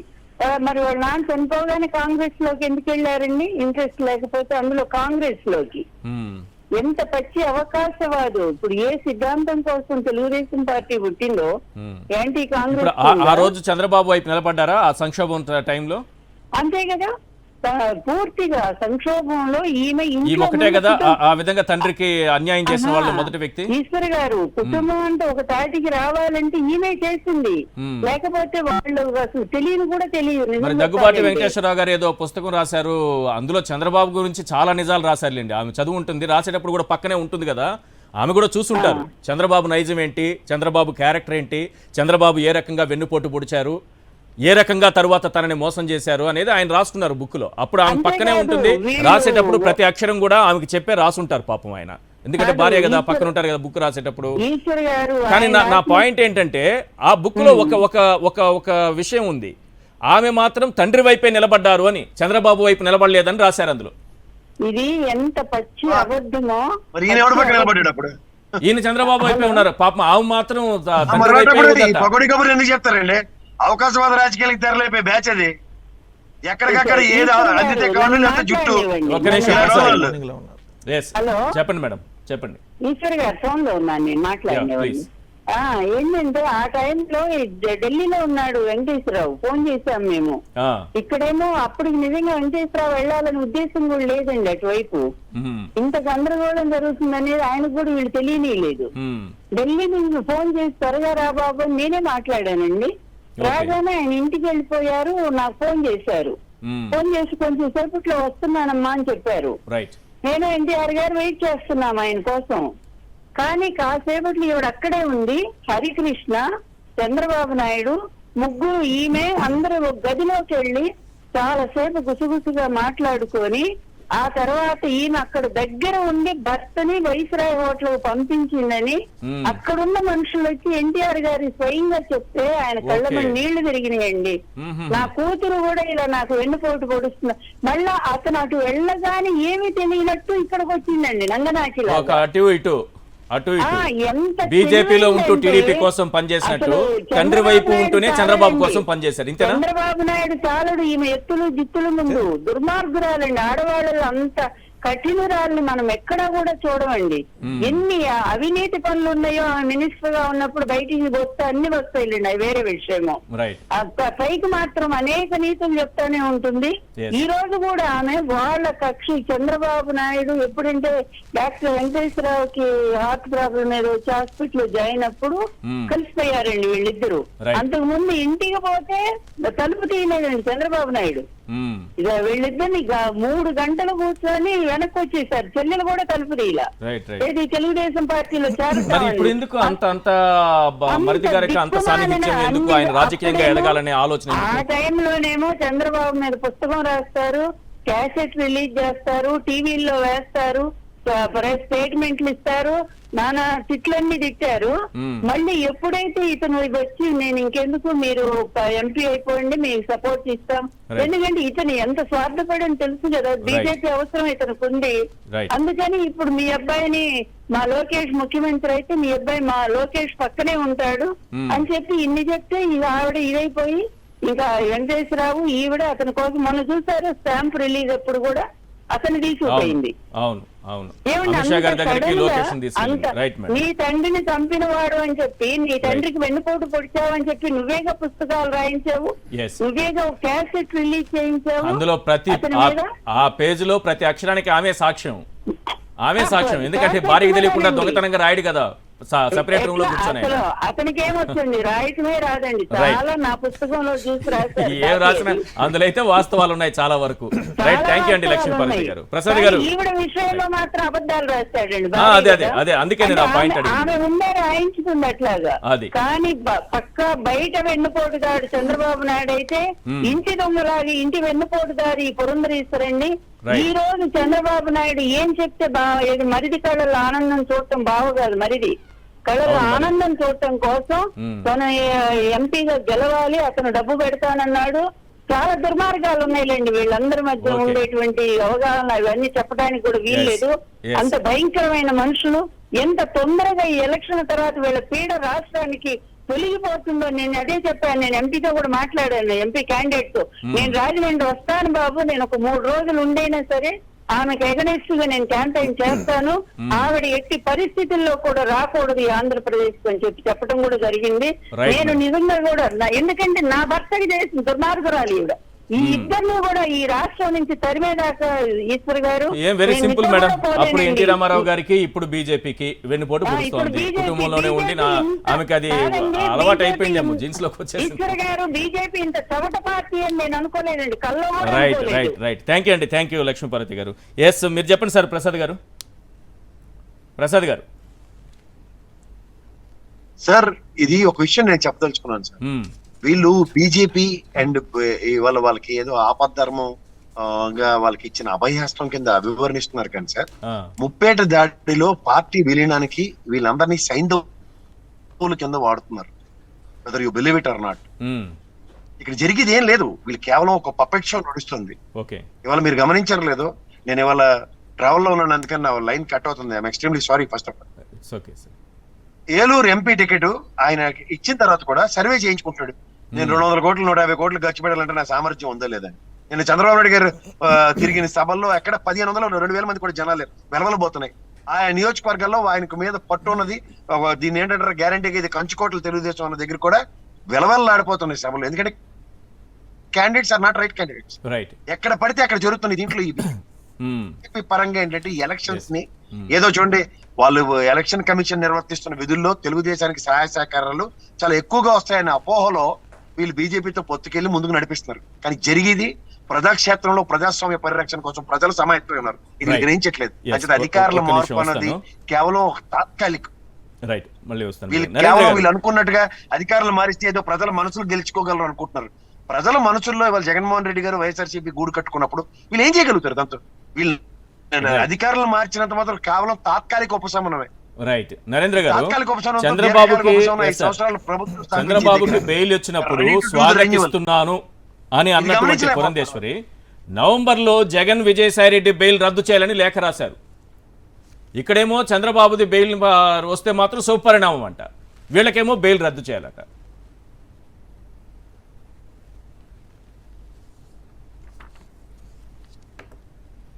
సార్ మీకు చెప్పాను కదండి, జగన్ గారిది విజయసాయిరెడ్డి గారిది ఏమో బెయిల్ రద్దు చేసే విషయంలోనేమో చాలా తొందరగానే స్పందించారు.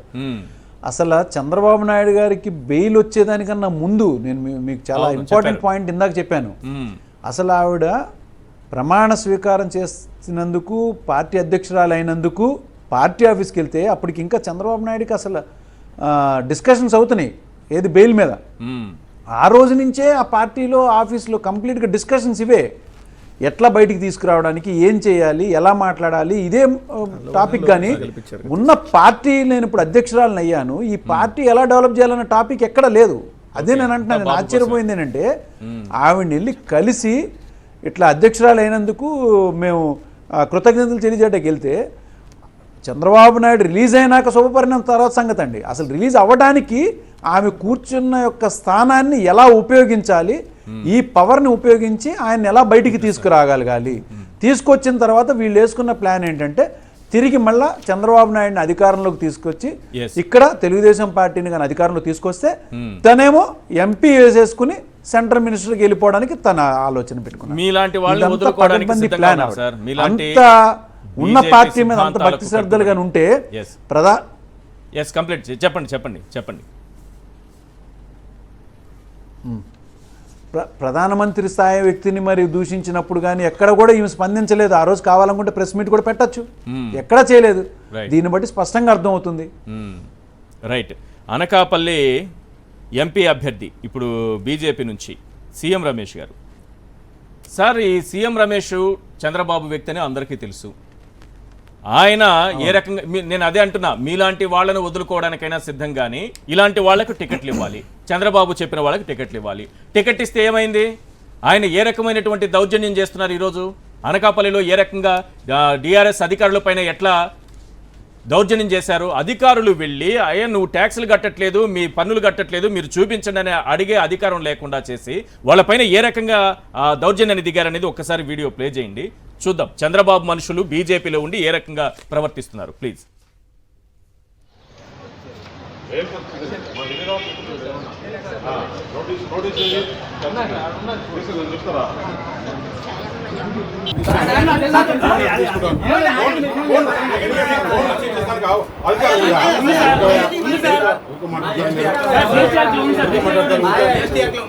ఎలక్షన్ టైంలో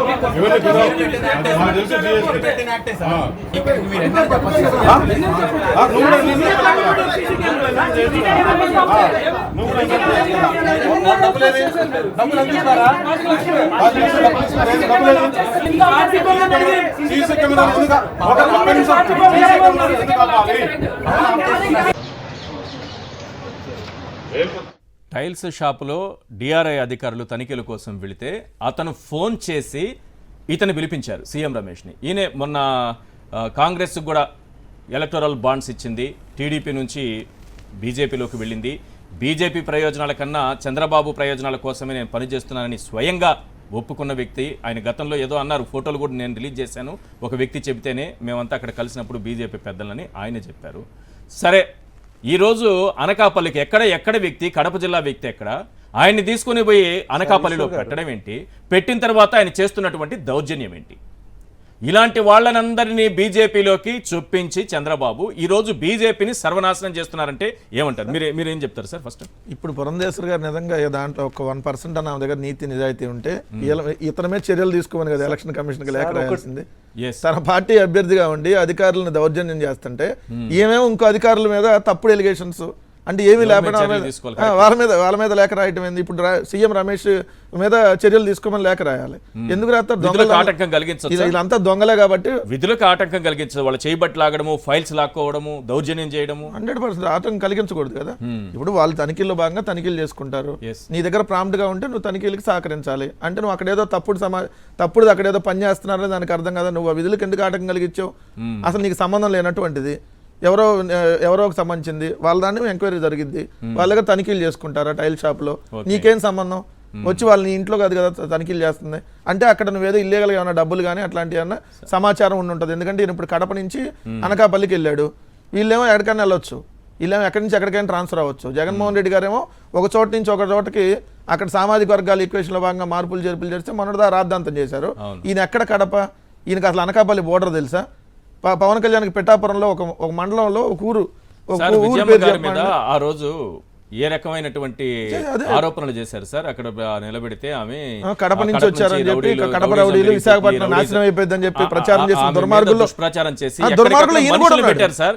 మనుషుల్ని ప్రతి టీ బంక్ దగ్గర, బస్ స్టాప్ దగ్గర అక్కడ ఇక్కడ మనుషుల్ని పెట్టి ప్రచారం చేయించారు. పాంప్లెట్లు కూడా పంచారు సార్. మీకు పాంప్లెట్లని పేపర్లు ఉంటాయి కదా, అలిగేషన్ ఈనాడు, ఆంధ్రజ్యోతి దినపత్రికల్లో పొద్దున్నే పాంప్లెట్లు పెట్టి ఇక్కడ కానీ విజయం గారు గెలిస్తే ఈ కడప విశాఖపట్నం అంతా కబ్జాలు అయిపోయిందని చెప్పి చేసినటువంటి దుర్మార్గులు ఈ సీఎం రమేష్ కూడా ఉన్నాడు. ఈ సీఎం రమేష్ కూడా అదే కడప, ఇప్పుడు అదే విశాఖపట్నం జిల్లాకు మరి ఎట్లా వచ్చాడు? ఇప్పుడు ఈ రోజు వచ్చి అక్కడ దౌర్జన్యం చేస్తున్నాడు. ఏ రోజు వైఎస్ఆర్ కాంగ్రెస్ పార్టీ వాళ్ళు దౌర్జన్యం చేయాలి. ఇప్పుడు ఈయన వచ్చి కడప నుంచి అక్కడ దౌర్జన్యం తప్పులన్నీ వీళ్ళు చేస్తూ ఇతరుల మీద నెట్టేస్తుంటారా? ఇక్కడ జగన్మోహన్ రెడ్డి గారు వస్తే రెడ్లు వచ్చేస్తారు, ఇంకొకరు వస్తే మొత్తం ఇక్కడ రాయలసీమ వచ్చేస్తుంది. ఇప్పుడు రాయలసీమ మీద అదేవిధంగా కడప జిల్లా మీద చంద్రబాబు నాయుడు చేసిన వ్యాఖ్యానాలు, పవన్ కళ్యాణ్ చేసిన వ్యాఖ్యానాలు ఎవరు చేయాలి? మళ్ళీ ఆయన పుట్టింది రాయలసీమే. రాయలసీమలో పుట్టిన చంద్రబాబు నాయుడు రాయలసీమ వాళ్ళందరూ రౌడీలు అంటాడు. కడప జిల్లాకు సంబంధించిన నాయకులు తెలుగుదేశం అంటే ఒక్కటి రియాక్ట్ కాదు. కడప వాళ్ళందరూ గోండాలంటే మరి ఆ తెలుగుదేశంలో ఉన్న వాళ్ళు చచ్చిపోయారో ఉన్నారో తెలియదు కానీ ఏందయ్యా మమ్మల్ని గోండాలంటావు, మా ప్రాంతాన్ని ఎందుకు అవమానిస్తామని చెప్పి ఇట్లాంటి ఎవరు మాట్లాడరు. వాళ్ళ ప్రాంతాన్ని అంటన్నా మాట్లాడరు. అలాంటి నీచమైన బుద్ధి వాళ్ళు ఉన్నారు. రాజకీయం కోసం ఎట్లాంటివైనా వాడుకోవడానికి వాళ్ళు ఉంటారు. చెప్తారు సార్ ప్రసాద్ గారు? రాజకీయాలు ఎంపీ నిలబడ్డాడు, ఎక్కడికైనా భారత రాజ్యాంగం ఇచ్చిన హక్కు వెళ్ళి నిలబడమనండి. అవును, కానీ వ్యక్తుల మీద, వ్యవస్థ మీద దౌర్యం చేసి హక్కు ఇచ్చాడు. ఎందుకంటే లొసుగులతో చేసే వ్యాపారం, కమిషన్లతో చేసే వ్యాపారం, దానికి ఏంటంటే ఎలక్ట్రల్ బాండ్స్ ఇస్తే వచ్చే కాంటాక్ట్లు, ఇవన్నీ సాధారణంగా మనం చాలాసార్లు చర్చించుకున్నాం. ఇక్కడ ఎప్పుడైతే ఈ విధమైన చర్యలకి ఈయన కూడా ఎలక్షన్ ఫండ్ ఇచ్చినట్టుగా ఉన్నాడు. ఈ ఎలక్షన్ ఫండ్ ఇచ్చిన దగ్గరికి వెళ్ళి ఈయన సాంతన పరచడానికి నేనున్నాను, నీకేం కాదని ధైర్యం చెప్పడానికి వెళ్ళినట్టున్నారు. ఇదే వ్యవస్థకు సంబంధించిన పోలీస్ వ్యవస్థను తీసుకెళ్లి ముందు దొరికినట్టు లోపడేస్తే ఖచ్చితంగా దీని పరిణామాలు ఎలా ఉంటాయి వాళ్ళకి అర్థం అవుతాయి. ఎందుకంటే ఈ డిఆర్ఎస్ వ్యవస్థని కానీ వీళ్ళు ఎప్పుడైనా ట్యాక్స్ ఎవాల్యుయేషన్స్ చేసినప్పుడు, ఇవాళ సెంట్రల్ జిఎస్టీ కౌన్సిల్ కానీ వెళ్ళినప్పుడు ఇవాళ సెంట్రల్ జిఎస్టీ కౌన్సిల్ ఏ విధంగా దాని మీద చర్యలు తీసుకుంటారో వీళ్ళకి అర్థం కావట్లేదు. ఇవాళ వీళ్ళు దౌర్జన్యాలతోనూ అభ్యర్థిగా ఉండే ఇన్ని దౌర్జన్యాలు చేస్తే రేపు ఇట్లాంటి వాళ్ళు గెలిస్తే ఏంటి పరిస్థితి? అక్కడ చెప్తున్నాను కదా సార్, కడప అని ఆపాదించి ఎవరిని పడితే సౌమ్యులైన వాళ్ళు కాదు, ఇలాంటి భోగనిగాలు ఉండబట్టి ఆ ప్రాంతానికి అంత మచ్చ వస్తుంది. వెంకటరెడ్డి చెప్తున్నట్టు ప్రాంతంలో ఉన్న వాళ్ళు అందరూ రియాక్ట్ అవ్వాల్సిన అవసరం లేదు. ఇలాంటి మచ్చు చోళ్ళకి కనికెళ్ళేటోళ్ళు పంపిస్తే ఆ ప్రాంతంలో మిగిలిన వాళ్ళు ఎలా ఉన్నారో ఈడొకడు ఎలా ఉన్నారో తెలుస్తుంది ప్రజలకి. అది తెలుసుకోమండి. ఆ తారతమ్యం తెలియకుండా వీళ్ళ యొక్క ఔన్నత్యాన్ని పరిరక్షించడానికి రాజకీయాల నేపథ్యంతో వచ్చి కాంట్రాక్టులు చేసుకుంటూ లాబింగ్లతో సర్వే అవుతున్న వాళ్ళు మనకు అవసరమా అని అనకాపల్లి ప్రజలు నిశ్చయించుకుంటారు. రైట్. నరేంద్ర గారు, ఎట్లా వచ్చారు ఇలాంటి వాళ్ళంతా ఈ పార్టీలోకి? ఎలా సస్టైన్ అవుతున్నారు? ఎలా టికెట్లు తెచ్చుకోగలుగుతున్నారు వీళ్ళంతా? డబ్బులు నరేంద్ర గారు సార్ ఒకటండి, వీళ్ళు కేవలం వీళ్ళ యొక్క తప్పుల్ని కప్పిపుచ్చుకోవడానికి మాత్రమే తెలుగుదేశం పార్టీ నుంచి ఇప్పుడు మీరు సీఎం రమేష్ అంటున్నారు, సుజనా చౌదరి ఏమైనా తక్కువ? సుజనా చౌదరి ఆస్తులు దాదాపుగా ఒక 400 కోట్ల పైన ఆస్తులు స్టేట్ బ్యాంక్ ఆఫ్ ఇండియాలో జప్తు చేయబడి ఉన్నాయి. వాటిని త్వరలో ఆక్షన్ వేయడానికి కూడా ఎప్పటి నుంచో ప్రయత్నాలు చేస్తుంటే ఈయన ఢిల్లీలో ఉండి ఎప్పటికప్పుడు ఆక్షన్స్ పెట్టించే సమయంలో అక్కడ ఢిల్లీ వాళ్ళ అధికారంలో ఉన్నటువంటి పార్టీ కాబట్టి వాళ్ళతో ఏదో ఒకటి చెప్పుకోవడం, ఆపుకోవడం, అట్లా చేస్తుంటే, ఎందుకంటే నా స్నేహితులే ఉన్నారండి స్టేట్ బ్యాంక్ ఆఫ్ ఇండియాలో ఈ ఆక్షన్ కండక్ట్ చేసేటువంటి ఆఫీసర్స్ నా స్నేహితులే ఉన్నారు. వాళ్ళు 2-3 సార్లు చెప్పారు, ఎవరన్నా ఇది కొద్దిగా కొంచెం బలమైనటువంటి ఎదుర్కోగలిగినటువంటి వ్యక్తులే కొనుక్కోగలరు, ఎవరిని ఉంటే చెప్పండి అని చెప్పి నాకే 2-3 సందర్భాల్లో చెప్పడం జరిగింది. అంటే ఎవరి ఆస్తులనన్నా ఇట్లా సృజనా చౌదరి అంటే తను సెంట్రల్ నుంచి ఇన్ఫ్లుయెన్స్ చేస్తాడని. వీళ్ళ తప్పులు, వీళ్ళు చేసేటువంటి చండాల పనులు అవన్నిటిని అడ్డుకోవడానికి తెలుగుదేశంలో ఉన్న నాయకులు వీళ్ళందరూ బీజేపీ ముసుగులో చలామణి అయ్యేటువంటి వాళ్ళండి వీళ్ళు. ఇప్పుడు పురంధరేశ్వర్ అనే వీళ్ళందరికీ రింగ్ లీడర్, రాష్ట్ర అధ్యక్షురాలుగా ఈమె రింగ్ లీడర్ అనమాట. ఈమె చేసేటువంటి పనులు ఆ ముసుగులో వీళ్ళందరూ తెలుగుదేశం వ్యక్తులే. మీకు ఇదే కాదండి, భారతీయ జనతా పార్టీనే కాదు, ఆఖరికి జనసేన పార్టీలో కూడా చంద్రబాబు నాయుడు చెప్పినటువంటి క్యాండిడేట్లే సగం మంది. ఎక్కడ కూడా వాళ్ళ యొక్క పర్సనల్ చంద్రబాబు నాయుడు సెలెక్ట్ చేస్తేనే ఆ లిస్ట్ బయటకు వస్తుందండి. అది బీజేపీనే కానీ జనసేన పార్టీనే కానీ. రైట్. ఈ డిబేట్ ముగించే ముందు చంద్రబాబు ప్రవచనం అతని యొక్క డిసైడ్ అవ్వరు. రైట్. చంద్రబాబు గారి ప్రవచనం ఒకటి విందాం, ఎందుకంటే ఆయన ఎక్కడికి వెళ్తే ఒక్కొక్క రోజు ఒక్కొక్క రకంగా మాట్లాడుతూ ఉంటారు. గంజాయట ఎక్కడైనా కిరాణా కొట్టుల్లో దొరుకుతున్నాయట. రావులపాలెం కిరాణా కొట్టులో గంజాయి దొరుకుతుందా లేదా తమ్ముళ్ళు అని అడుగుతున్నారు. ఒకసారి ఆ బయట ప్లే చేయండి. రావులపాలెంలో కిరాణా కొట్లో గంజాయి ఉందా లేదా అని మిమ్మల్ని అడుగుతున్నా. నేను అడుగుతున్నా, ఈ రావులపాలెంలో కిరాణా కొట్లో గంజాయి ఉందా లేదా అని మిమ్మల్ని అడుగుతున్నా. నేను అడుగుతున్నా, ఈ రావులపాలెంలో కిరాణా కొట్లో గంజాయి ఉందా లేదా అని మిమ్మల్ని అడుగుతున్నా. ఆ కొట్లోకి వెళ్ళి గంజాయి ఉందా లేదో చంద్రబాబు అడుగుంటే కొట్టి వాళ్ళు చెప్పేవాళ్ళు. అంటే కిరాణా కొట్టు వాళ్ళు మీ కంటికి ఎలా కనిపిస్తున్నారు చంద్రబాబు నాయుడు గారు? గంజాయి అమ్ముకునే వాళ్ళ కనిపిస్తున్నారా? ఎవరినో బ్లేమ్ చేయబోయి, ఎవరినో తిట్టబోయి, రాష్ట్ర ప్రభుత్వంపై నిందలేయబోయి కిరాణా కొట్టు వాళ్ళు గంజాయి అమ్ముకుంటున్నారు అంటున్నారు. ఏంటి సార్ ఈ మాటలు? ఇప్పుడు ఎక్కువ కిరాణా దుకాణాలు నడిపేది ఆర్యవైశ్య సామాజిక వర్గానికి సంబంధించి ఉంటారు. అంటే ఆయన అనేది ఆర్యవైశ్యులు గంజాయిలు అమ్ముతున్నారు అనేటటువంటి తప్పుడు వ్యాఖ్యానాలు. ఎట్లా అంటే ఏం చేయాలి సార్ చంద్రబాబు నాయుడిని? అంటే కిరాణా కొట్టులో గంజాయిలు అమ్ముతున్నారు, నీ హెరిటేజ్ ఫ్రెష్లో ఏమైనా అమ్ముతున్నారేమో. ఎక్కడ ఆంధ్రప్రదేశ్ రాష్ట్రంలో కిరాణా కొట్టులు అమ్మట్లా. ఆర్యవైశ్యులు చాలా పద్ధతిగా వ్యాపారం చేసుకుంటారు, వాళ్ళ కాళ్ళ మీద వాళ్ళు నిలబడతారు. వాళ్ళు ఏదైతే ప్రజలకి నిత్యావసర సరుకులు అందించేటటువంటి కిరాణా దుకాణాల్లో గంజాయి అమ్ముతున్నారని చెప్పి తప్పుడు కోతలు కూసిన ఈ చంద్రబాబు నాయుడిని దేంతో చేయాలి సార్? నాకు అర్థం కాలేదు. మళ్ళీ దాన్ని ఈ రోజు సమర్థించుకుంటూ మళ్ళీ నరసాపురం పోయి కిరాణా దుకాణాల్లో అమ్ముతున్నారా లేదా అంటున్నాడు. అంటే ఏ ఊరు పోతే ఆ ఊరు నీ హెరిటేజ్ ఫ్రెష్లో ఏమైనా ఉందని చెక్ చేయాలి మొత్తం వెళ్ళి. అంతే తప్ప ఆంధ్రప్రదేశ్ రాష్ట్రంలో ఏ కిరాణా దుకాణాల్లో ఇటువంటి అమ్మటం లేదు. దుకాణదారులు ఇప్పుడు గంజాయి అమ్ముకునే వాళ్ళని ఆయన ఉద్దేశం అదే కదా. ఇప్పుడు ఈ రోజు రావులపాలెంలో ఆర్యవైశ్యులందరూ దుకాణాలని స్వచ్ఛందంగా మూసి చంద్రబాబు నాయుడు బహిరంగ క్షమాపణ చెప్పాలి. ఇటువంటి తప్పుడు వ్యాఖ్యానాలు చేస్తారు. ఎందుకంటే ఒక మంచి సామాజిక వర్గం సార్ వాళ్ళు వాళ్ళ కాళ్ళ మీద వాళ్ళు నిలబడి ఏదైతే అక్కడ ప్రజలకి నిత్యావసర వస్తువులు అందించే దాంట్లో వాళ్ళు కష్టపడి పని చేసుకునేటటువంటి సామాజిక వర్గాల్ని గంజాయి అమ్ముతున్నారని చెప్పి తప్పుడు కోతలు కూర్చుని చంద్రబాబు నాయుడు ఏమనాలి? ఇతను ఈ తప్పుడు కోతలు కాదు సార్. ఎక్కడ పోతే అక్కడ ఎస్సీలుగా ఎవరైనా పుట్టాలని కోరుకుంటారా? బీసీల తోకలు నేను కత్తిరిస్తా, అసలు ఈ మగపిల్లలకి అంటానంటే అత్త ఏమన్నా వద్దంటదా? సో మగపిల్లల్ని కానండి, ఆడపిల్లల్ని కనొద్దు, నాణ్యమైన మద్యం మీకు అందిస్తాను. అట్లానే వాలంటీర్లు మగవాళ్ళు లేనప్పుడు వెళ్ళి డోర్లు కొడతారు. ఈ ప్రభుత్వ ఉద్యోగులకు బాధ్యతలు ఉండదు, అందుకని కాంట్రాక్ట్ ఉద్యోగుల్ని తీసుకోవాలి. అయ్యప్ప స్వామి మాల టిప్పర్ డ్రైవర్లకి ఎమ్మెల్యే సీట్ ఇస్తారా? 15,000 ప్రతి పిల్లవాడు చదువుకోవడానికి తల్లికి 15,000 ఖాతాలో వేస్తాను.